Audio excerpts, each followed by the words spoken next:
Last week, my friend Meera reached out. She was worried about her 8-year-old daughter Isha. Every night, when Meera says Isha to sleep, Isha starts crying. No tantrums, just quiet tears.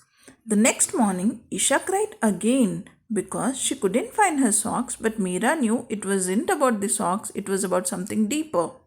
Because when children don't know how to release their emotions, they leak through meltdowns. If you have ever felt this too, the confusion, the guilt, the quiet worry, am I being too harsh, too soft, missing something? You're not alone. Children like Isha aren't disobedient, they are overwhelmed, they are full of feelings, thoughts, and pressures they don't know how to process.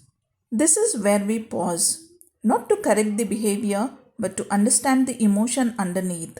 The shift from chaos to calm doesn't need control, it needs connection, not punishment, but small rituals that gently regulate. Here's what that looks like.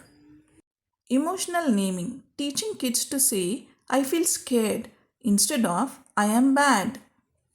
Sensory anchors, light a diya or a hand on the heart. Sacred sound, a simple shloka repeated daily, not for memory but for emotional safety. Parent child connection, eye contact, shared breath, knowing they belong to something deeper than the chaos around them. Because healing doesn't need force, it needs rhythm, repetition, and a safe voice that says, you're okay.